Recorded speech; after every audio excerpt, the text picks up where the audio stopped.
Hello, Story Nook, and welcome back to I Really Like This Book, and I'm gonna read more of it. We're going to be reading more of Kozuzu Kopato.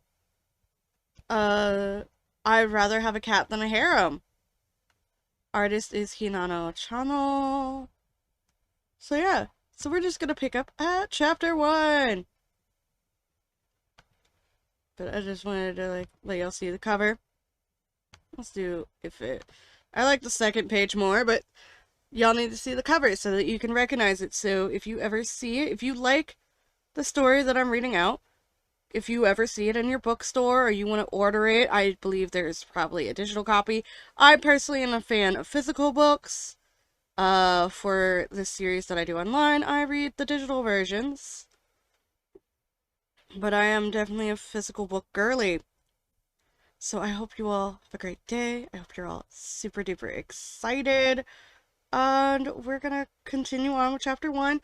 Make sure you've got your water, your tea, your coffee, whatever it is. Today I have water in an old Gatorade bottle. Because I find the tops easy to turn and it's convenient for me to drink while also somewhat laying down, which is not exactly how you're supposed to drink water, but who cares? We're gonna continue forward with chapter 1. Last time we read the prologue, which I just uploaded at the time of recording this. So, yay. Chapter 1. Piecing Together Reality. So if you were here last chapter, which was the prologue, feel free to go read it. But quick recap. Girl is 10, her parents, the royal family is just like, we're making all these girls candidates because we need our son to marry someone locally within our kingdom. And this 10-year-old girl is a candidate to marry our 13-year-old son. I am mentioning age specifically because I have an issue with certain age gap relationships. Mostly, especially if they start off as a child. And I hear thunder rolling. So that's fun. But yeah. Oh my god. I've been reincarnated into an Otome game! Amy wondered aloud. She had awoken lying on a canopy bed in her room. She covered her face with both hands. Her previous life had come back to her. When Amy had entered high school, she'd finally been allowed to get a smartphone. And she wasted no time downloading a few games onto it. Amy, or the version of herself in that life, at least enjoyed unwinding by playing the ones where you had to stack and clear colorful little jelly-like spears, or farming simulator games. Okay, so I've seen a couple of dating sims where, you kind of, play, what is it, Bejeweled, or... It's like Candy Crush Tetris kind of thing. Kind of like that. I've seen a couple of those. One of which, was one Markiplier played. And that's all I can really remember at this moment. She downloaded just one dating sim, which had come recommended by a friend. She'd done it only to help her friend fill up her in-game friend slots. Amy didn't have any interest in dating sims herself. She played very sporadically. I know this word, I've said it before. It's just today, looking at it, reading it, it feels like there's a potato here. I wish there was, though. I am kind of hungry and would like potato. Somebody send me money so I can buy potato. That would be great. Thank you. Only logging in during events to do the free prize raffles and send her friend gifts. The Amy of this world couldn't remember the game's title, much less what it was about. But there was one thing she could remember, an image used elsewhere on the app, one that was incredibly beautiful and excessively sparkly. In it was a tall figure with dark blonde hair and silver eyes, an elegant smile tinged with sorrow on his face. Yes, she could very clearly remember that on the opening screen, surrounded by several other handsome men, there was a character that was the spitting image of that third prince would look like as an adult. Flashing a fleeting yet breathtaking smile. Oh my god. Speaking of being reincarnated into the world of an Otome game, Amy's mother in her past life had been obsessed with reading web novels. She had saved many stories that followed that trope to her online book log.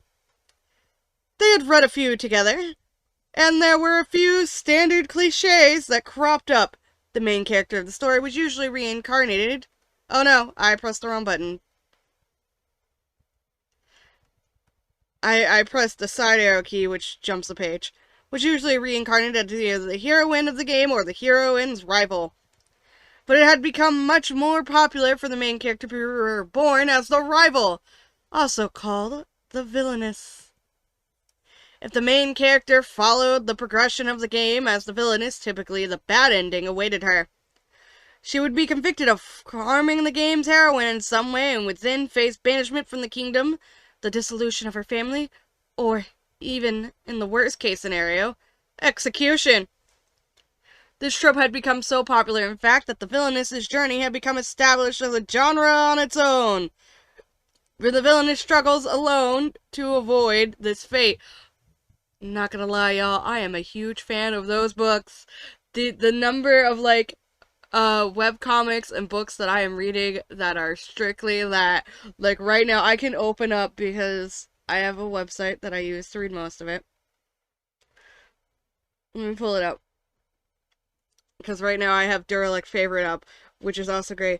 So, the villainess is shy in receiving affection. It's great, apparently. There are new chapters I haven't read. The male lead's nephew loves me so much. That one's one. The villainess lives twice. That's not a reincarnation one. I'm trying to avoid divorce my villain husband, but we have a child. That one's good. The villainess flips the script. Also good. The adopted daughter-in-law wants to leave. That one's also a book reincarnated. Not so much villainous. That one's not so much a villainous. This one, I raised my childhood friend. Kind of a villainous, but not quite. The villainess captured the Grand Duke. That one I recently began reading. There's only 26 chapters, but it's cute. There's a lot of favorites that I enjoy. They're in here somewhere. They probably haven't been updated in a minute. I believe another one is called Beware the Villainess, which is really cute. Because it's just all you fuckers are trash. I'm not letting you marry the heroine. Because you're all assholes.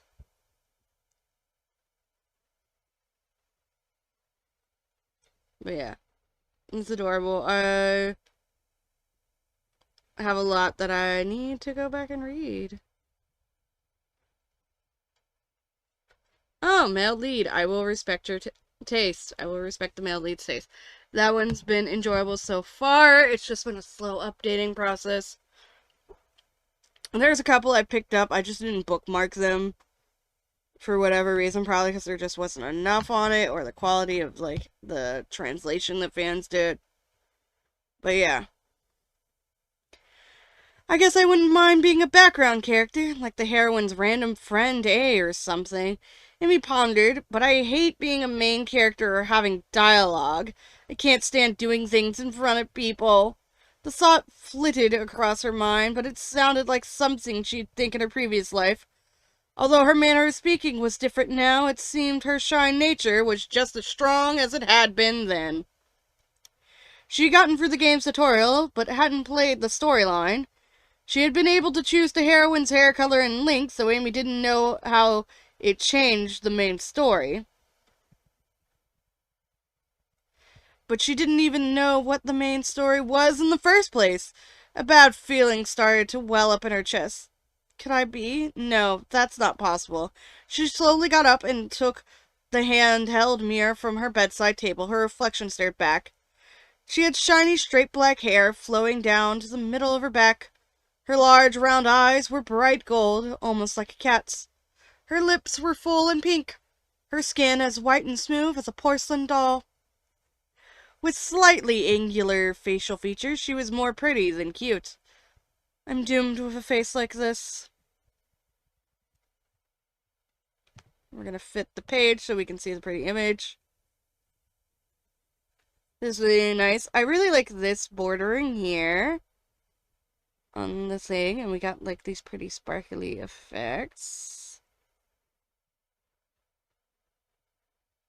Yeah. She's cute, and remember, she is 10 years old. This is a really nice pattern they have on the wallpaper back here. It's nice.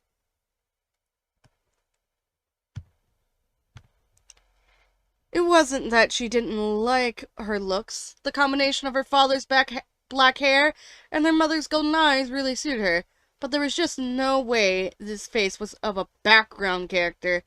Not even if it had been crafted by an overly zealous designer with a particular fondness for supporting characters. It was too dazzling. She suddenly recalled her father's words from before. She was a candidate to become the third prince's fiancée. That position would be reserved for neither the heroine nor a background character, but the villainess. I also appreciate that her mom is the one who, like, really liked reading all these web novels and read some of them with her daughter. I think that's a really good way to bond with, your child, sharing things with them that you also enjoy. I bond with my niece by having, playing Pokemon together and playing Sonic. We play video games together. That was something my dad also did. He would play racing games with us, even though he wasn't, like, too much into racing games. Our mom really liked watching Hercules and Xena and Gilmore Girls, so we would watch those kind of shows. We would also watch her play Metroid. So, yeah. There was no other explanation. Oh my god! Amy's vision started to turn black. She was about to faint for the second time that evening in her own bed. She didn't want this at all. The web novels were filled with the same chains of events. The villainess would be forcibly betrothed to a man she didn't even like. Her engagement would later be called off when her fiancé would get stolen away by the floozy heroine, and then the villainess would face her judgment and her family would get broken up. Amy couldn't think of a future worse than that. Her parents were happily married in a love marriage, a rare thing for nobility, and her father was doing well at his job developing magical tools. Amy's brother was a bit older than her, although he was a little too hyperactive. They had always had a good relationship. He was currently living in one of the school dormitories, but he would regularly visit home on his days off, and Amy suddenly remembered something else. Another stereotype in the otome game genre was having a character's brother be a love interest for the heroine. Amy combed her memories, trying to remember if anyone in that dating sim resembled her older brother. There were definitely 5 characters that would pop up on the opening screen, Amy thought, frantically racking her brain despite a slight headache to remember the beautiful opening illustration. One was a slightly mysterious, princely man, the one under suspicion of being the third prince. One was a self-confident, well-to-do aristocrat, likely the son of a duke or a marquis. One was wearing a magician's robe, probably someone involved with the Institute of Magic. One was a handsome man in army, maybe the son of the commander or the Order of Knights or something. And then there was a younger-looking boy, the only one among them wearing foreign clothing. He was probably the prince of some neighboring country. She remembered him wearing a headscarf, and Amy assumed he had something to do with an allied kingdom to the south. Oh, thank goodness. There wasn't anyone that looked like my brother. There was, Amy realized mid-sentence. He was a secret character who appeared in events her friend labored away at.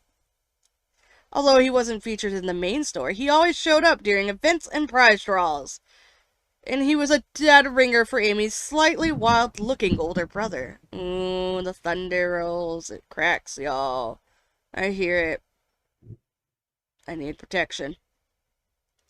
Amy's friend had told her that the hidden character was a playboy adventurer with a scar next to one of his slightly droopy eyes. Oh my. That's what he'll become? If he keeps delving into dungeons and other places with magical beasts all the time, he'll look like that one day. She cut herself off with a hand over her mouth, even though she had only been speaking to herself. Her brother was incredibly personable, and from a young age he had been fond of mingling with all of society, men and women alike. Now at 16 he was without a fiancée, but he certainly had no shortage of lovers, which made it was almost certain that her brother was one of the love interests of the story. As more and more red flags were raised, signaling that she was the villainess of this world, Amy felt the sudden urge to bite down on her handkerchief in helpless frustration. This can't be happening. Has everything this whole time been part of this game? It had been 10 years since Amy was born into this life, but so much had happened in that time. Everything she had experienced, everyone she had met. Had it really just been scripted for the game? So confusion raged inside her, a feeling between grief and resignation wrapped its tendrils around her. Amy felt paralyzed, and before she knew it, tears were spilling down her cheeks. "Amy, are you okay? How are you feeling, dear?" Amy sniffled, Mom! After a quiet, polite knock, Amy's mother, Isabel, quietly entered the room. Looking concerned, her frown deepened when she saw her beloved daughter's tear-stained cheeks, and she sat on the bed beside her. Amy slumped over, yielding to the slant from the weight on the bed springs, and hugged her mother tightly. My mother, her warmth. Is this also just a part of the game? The suspicion that everything in her past had all been fabricated was already solidifying into a conviction, and the indescribable emptiness began to fill in her chest. Amy barely managed to get out. I feel... Oh dear, no need to be so down the dumps about it. Do you feel ill? Does your head hurt? Amy continued to sniffle. No, it's... I remember that video game that... She stopped herself. Even if she had said otome game, those words would be incomprehensible in this world she now lived in. She may have been only 10 years old, but she knew a little bit about the world. As the daughter of a nobleman, she had been receiving a private education for several years now. So she should have realized this sooner and caught herself from speaking nonsense. But she had just remembered the memories of her past life, and her jumbled-up brain was not thinking rationally. As Amy tried to smooth over her video game slip of tongue, her mother simply rubbed her back tenderly. But then Isabel said something Amy could never have expected. My, so you've remembered too? Amy froze. What? When she looked up in amazement, her mother's eyes, the same shade of gold as her own, were twinkling as she smiled. It was quite a shock, wasn't it? I mean, the whole family reincarnating together. Wait, what? Repeated Amy. Isabel chuckled. But despite the changes, we're all pretty much the same, you know. So there's no need to get so worked up. Mom, Isabel seemed to be thoroughly enjoying herself, bulldozing right past her daughter's disorientation straight into wondering if she should whip up a celebratory dish, like Japanese red rice or something, to commemorate everyone in the family remembering their past lives. An ill-timed doubt came to Amy's mind that Japanese red rice probably didn't exist in this world, but then she remembered that was just the type of person her mom was. Slightly off-kiltered, happy-go-lucky, marching to the beat of her own drum. Stubborn at times. Memories of Amy's previous life flooded her mind, mixing and marbling with memories of her current life. Then her brain finally caught up with what she had been told. Her mom said the whole family had been reincarnated together. Did she mean everyone? This was a plot twist, y'all, I was not prepared for. I heard that there was a manga where, like, the whole family got reincarnated together, but there's a whole nother, like, novel? The fuck? I was not prepared. Y'all got me good on this one. Y'all got me good. Take that fucking praise, y'all. Hold on, let's circle back. Wait a minute. Wait a minute. When you say everyone, do you mean Dad too? Of course, he's still tinkering with those machines of his, isn't he? In Amy's previous life, her father had worked as an engineer for a manufacturer of household electrical appliances. In this life, he was absolutely obsessed with developing magical tools. It wasn't quite household appliances, but close enough. Yeah, Amy thought. That makes sense. What about my brother? Oh, Harold. That boy, the moment he remembered his past life, he shouted, "I'm gonna hunt things for real now, for Pete's sake." In his previous incarnation, her brother had loved action video games, especially the hunter characters who specialized in wielding fighting styles. When she compared that boy with Harold, who had at some point randomly become motivated in his magic and swordsmanship lessons, Amy thought, yeah, that checks out. Isabel, with a slightly faraway look, was twisting her hand like she was barbecuing a big skewer and muttered, that meat might be difficult to cook properly. Amy had heard that Harold did well at school, but the motivation behind his success was definitely boiled down to wanting to enjoy his life in this world hunting monsters. She was willing to bet that whatever he hunted would be served as the main course for dinner tonight. Mom, you and I, are we all really incarnated together? Isabella laughed. We are a close-knit family. Although Amy wondered whether that really had anything to do with it, given the circumstances, it was warmly reassuring. The way the Earl and Countess raised their children was certainly one aspect of their lives that was very unaristocratic. They were quite particular about being hands-on with raising them instead of just leaving everything to a wet nurse. The sort of things Amy didn't fully appreciate as a child, she now absolutely understood. Mom. When Amy clung to her mother, Isabella brushed aside her bangs and stroked her cheek. The warmth of her hand was the same as it was in her past lives.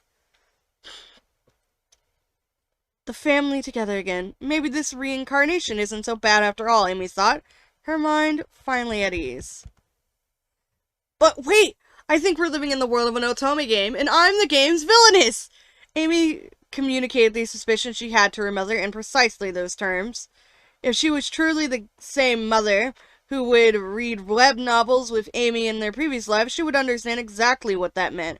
Isabella, who nodded along and listened attentively, put a finger to her lips and tilted her head slightly. Reincarnated into an Otome game. There used to be so many stories that followed that trope in our old lives, weren't there? She mused. So, Amy, what do you want to do? Amy started. What do you mean? She didn't want to be forced into a marriage, but she also didn't want to selfishly call off the engagement. She hated the idea of breaking up her family most of all. Amy felt a little annoyed, wondering what her mother was trying to get at with her question. You're worried because the third prince and your brother resemble some of those characters in that game you used to play, right? Her mother continued. But you know what? Everything's going to be okay, because even if the setting of that game did exist, this place is our reality. But it just feels like there's some sort of mysterious force in this world making things happen to me. That much was true. Stories from the Otome game genre often followed the pattern where an invisible hand of the game would drag the protagonist back into the plot in the never-ending cycle. No matter how hard she tried to avoid the problems or sticky situations. There's no force like that controlling things, dear. There's not? Of course not! And if your mama tells you there's no such thing, you best believe there's no such thing. Her mother's fearless smile followed this assertion. At this, Amy's memories immediately became crystal clear. Whenever her mother made that face, whether in this world or the last, Amy knew she was drawing her line in the sand. Amy, any pushback would be pointless. "'Kay, if you say so." Her mother chuckled. "I'll give you another chance to rephrase that. I mean, of course, Mother!"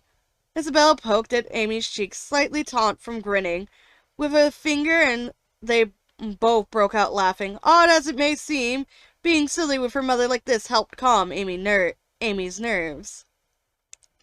Isabella placed her hand on Amy's cheek once more, looked into her eyes, and went on, "I'll ask you again, okay? Just set aside all your worries about game worlds and mysterious forces for the moment. What do you want to do now, Amy? Now? Your brother has been thoroughly enjoying his new life as a hunter, and your father and I are enjoying things here, too. We've been given such a precious second chance. Is there something you'd like to do?" One thing did pop into Amy's mind, but she wondered if she'd bothered even asking. If she had brought it up in her life before, it would have been met with an immediate rejection, but maybe now, with Isabella's excited, expectant expression urging her on, Amy opened her mouth. "I want a cat." "I just knew you'd say that," cried Isabella, clapping her hands together like she got the right answer on a pop quiz. Amy had always loved animals, even in her previous life. She had longed to have a cat or a dog, but because both her and her father were prone to allergies, she gave it up as an impossible dream. Those days when all she could do was wistfully sigh while watching animal videos on the internet or television never did completely scratch the itch. You know, all those trees that used to give us seasonal allergies don't exist in this world. I've never even heard anyone mention seasonal allergies at all. Plus, Dad hasn't had any allergy attacks since being reincarnated, has he? Amy asked. That's right, I think a cat sounds like a great plan. The Northland family did not keep many servants, but in accordance with the Earl's wishes, they kept enough staff to ensure that the house was at least thoroughly clean. The Earl's preference for a perpetually dust-free environment was perhaps influenced by those memories of his past life, where his immune system would overreact to household dust. Before, Amy used to wonder a little about his clean freak nature, but now that she had remembered how things used to be with his allergies, it made much more sense. And when a cat, a bird, and a dog, and a ferret or a rabbit would be pretty nice too. I just knew this day would come. That's why we haven't had any animals before now. Hearing that her mother was planning on letting her choose her own pet made Amy smile from ear to ear. Even in this world, she had always wanted a pet, but for some reason she never felt like she could bring it up with her parents. Maybe she had been subconsciously influenced by those memories in her previous life that she hadn't yet remembered. Let's start looking for one right away. You prefer to adopt then an abandoned cat or dog rather than buy one, right? Amy nodded. Of course, her mother would remember tiny details like that. She threw her arms around her mother in a hug and gave her a teary, appreciative look. Oh, Amy jumped. The portrait of the third prince made her remember her previous train of thought. I guess I still don't know what to do about that problem. I really don't want to marry him. Even if this wasn't the world of her Otome game, as long as that image of his potential doppelganger was seared in her memory, Amy would be frightened of the third prince. She would unconsciously dread going near him. My dear, there's a simple solution to that. There are other potential candidates, so all he has to do is choose someone else. Don't you think that's a little optimistic? Although Amy's facial features were rather angular, she was objectively beautiful. Not only did she come from a magical background, but she was also related on her mother's side to a feudal lord of one of the kingdom's coastal border provinces who enjoyed a strong influence over the mariners there.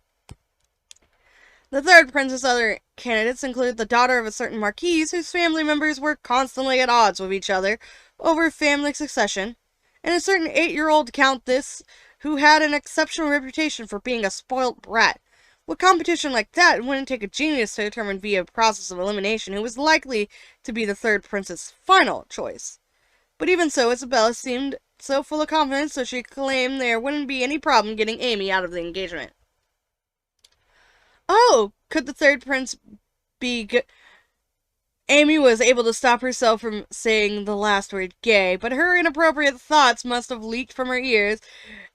Isabella admonished her for playful nugging. Amy, you can't go around shipping the third prince with other guys like he's some manga character. What am I gonna do with you? Ouch, Mom! Okay, sorry! As Isabella let her go, she slipped off the bed and stood right in front of Amy, her eyes sparkling with conviction. Amy stared back, eagerly awaiting whatever solution her mother would offer. The countess straightened her hand,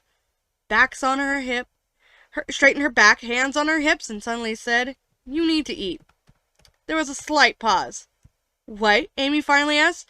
We need to fatten you up, Isabella replied, puffing up her chest. Amy felt rather dizzy. What on earth was she talking about? Even if you get chubby, Amy, you'll always be my darling little girl.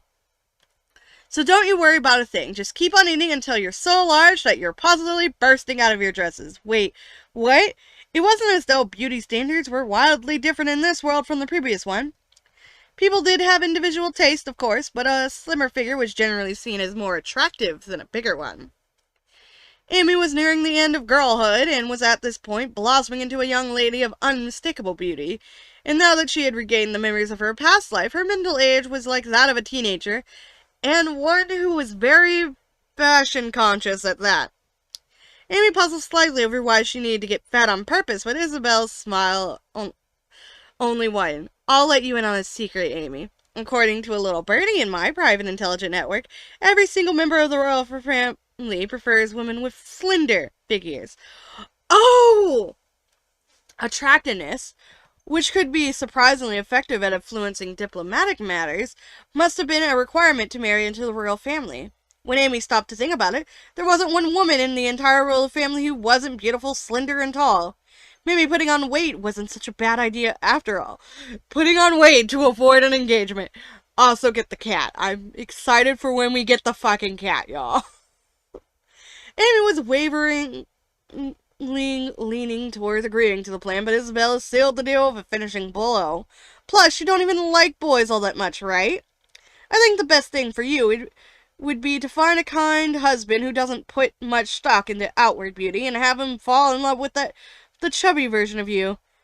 Amy was temporarily stunned, open-mouthed. True enough, in Amy's past life, she made no secret of disliking boys her own age. So much so that she chose to go to an all-girls school. If she gained weight in a gradual, healthy way, and then married someone who valued her personality over her looks, they could get a bunch of pets together, and that would be perfect, Mom! What a genius idea! The mother-daughter duo high-fived and started their plan immediately. From the night's dinner onward, there was an increase in the number of courses served to the Earl of Northland's daughter. Oh, look, we have more kitty cat paws. It's great. I love it. The truth was, my husband's home, so we're going to end this episode here. Bye. Welcome home.